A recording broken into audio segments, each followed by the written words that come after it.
those animals are turning out. So you want to make money, get into the animal methane production business, because instead of people wanting to eliminate animals, they'll want more animals to be produced, because the animals is a byproduct of becoming food, because they produce sustainable energy for us. And you're probably better with cows than chickens, because my family has.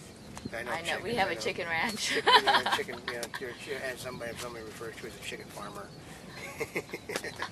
But the chickens are little droppings compared to a cow. But they are pretty stinky. No, but chicken fertilizer is really hot too. Is it? You clean that chicken room up and use a fertilizer, but that's one. But okay. Or trash. That's right. For the methane. You know, but the problem with changing the ways of measurement is that you end up with people my age that don't understand the new method of measurement. And you probably don't, you know, we're talking, we've got two different generations here. And I think it's the generation beneath. You mean after me? You know, the generation after you that probably is more easily changed from going from kilowatts, you know, to CO2. So. But in monitoring energy use, monitoring, analyzing, reporting energy consumption are three essential elements of effective energy management. Well, yeah, okay. We were at the Green Global. Or Green West Expo. Green West Expo, and I sat in a thing, and actually I listened to the people. That these are Fox people, that they created a program to manage everything. They were pretty good. They used everything they already had in place in order to create a program for energy management, and basically monitoring the process of measuring according to data. They already had, you know, monitoring software for telling you X is done. They also data analysis. They had the data analysis, and then they did reports. They didn't have to go outside of the shop to do anything, and they were extremely proud. Actually, I may have that. We may get that video up. Pull that up. I'll try to pull it up, because these people actually, you know, the Fox company really did something brilliant, and they didn't do it at any extra cost. Well, and you were really impressed by it, because they didn't bring in the experts; they just did it internally. Yeah, and I mean, you know, they had everybody that basically, in the normal course of business, you sit there and fill out reports. All they did was just simply another check. Another check was all it was. We just, you know, they took the forms they already had, you know, something like this, and added another thing to it, and you just add one more thing, and then they turned it in every day, and from that every day, they sat there and ran the, you know, the data analysis on the software they already had, and it told them where, you know, such things as simple things like, if you're not going to be in the room for 20 minutes, there's an automatic switch that turns the lights off in your room. You had automatic switches on your computers. If you were away from the computer for X amount of time, it just shut it off entirely. Oh, also one tip, because if you're in an area where they have those automatic switch off, is if you are really still, like you're reading, you're in the computer, and you're reading stuff, it may turn off even though you are there, because you are being so still and focusing and doing what you're doing. Yeah, but we'll go back through on that and see if we can put it up, because I think you'll be impressed by what Fox did. Yeah.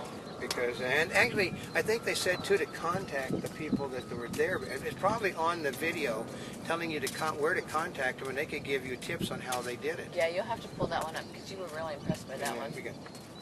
Okay, here's benefits. There are benefits for green buildings, which are reduced operating costs, increased comfort for occupants, and improved corporate image.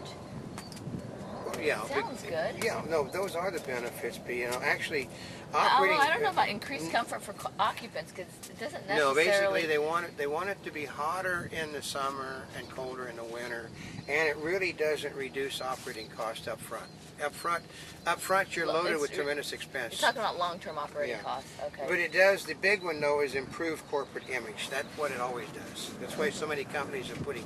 That's why they're hooked on to the Green Channel, Planet Green. So, but that's probably why Beijing hooked onto it so much too. But here we have a reduced operating cost, which is what we're talking about. It reduces energy consumption, directly reduces the cost of operating buildings.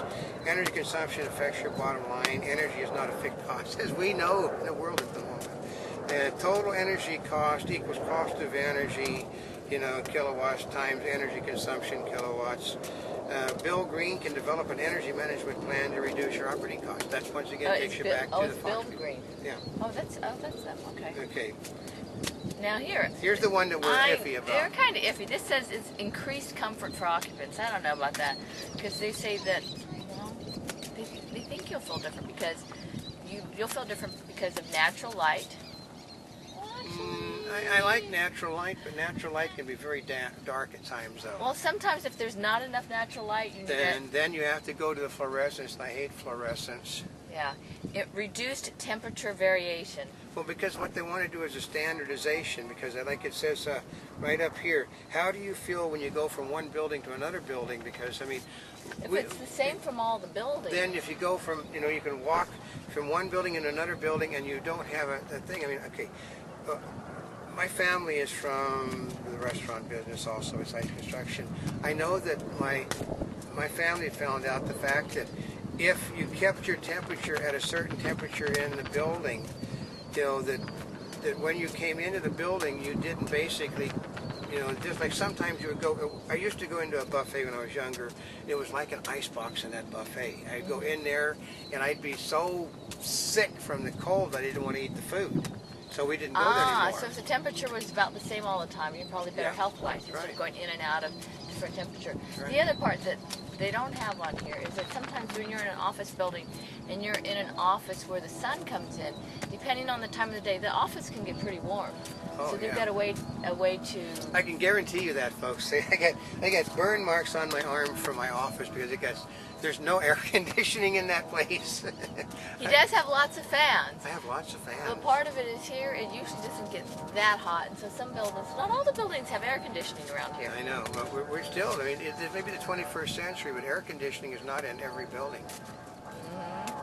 It also says there's improved indoor air quality. That's because they do a better degree of circulation, because the quality, it basically removes all of those smells and stuff, and they want to circulate it. The circulation also helps control the temperature, and it is better for your health to have a better circulation of air. Well, and part of it on the air quality is if you're using materials that are not as toxic, like the paint and the furniture, you're not having all that off-gassing. So that one, I'd probably agree on that one. And the improved corporate image, well, that one goes without saying, right? Because otherwise, you don't even have to explain that one because everybody is jumping on the bandwagon. I mean, this afternoon we're going to thing with people with some green clothing again. Yep, the Green Gallery. Yeah, because they were going to be there. We're going to do stuff from the Green Gallery today. But the benchmarks. Why do we need benchmarks? Well, comparison. You got to compare somehow. That's right. You got to have a place that you've been at that you want to get to. So that's a real simple thing right there. Basically, like they'll tell you like you use other buildings in your area. How are they doing versus your building? The benchmark is that you would rather be here than up there. So it's simple. Well, I mean, I'll tell you quite easily that if you're on the west side of LA over towards the beach areas, just the outdoor temperature can be 20 degrees less than going, say, 30 miles east or over the hill. Yeah. 20 to 30, I mean, easily. That's right.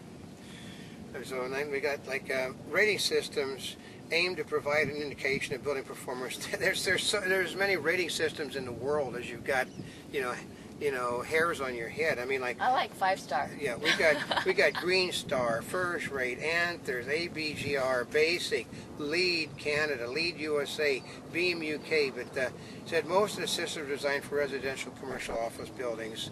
And they'll tell you it's just like that organic certification. If they qualify for that, they will tell you. Here in the U.S., it's LEED certified, LEED. Yeah. Leadership in Energy and Environmental Design. It's important that you want to see. Okay, we bought things yesterday at the 99-cent store that are certified organic food. Can you believe that? And if it isn't certified organic, then it is not organic. The same thing. If you do not have the LEED on it, it is not. Because they pay for that certification. They pay for it. I mean, you've got to meet. This is where your benchmarks. When they build to get this certification, they have benchmarks that have to be achieved. I mean, Leonardo DiCaprio right now is getting a place in New York City that basically is a green facility, but he is having problems meeting the benchmarks because they're trying to do new things, and the new things basically aren't LEED certified.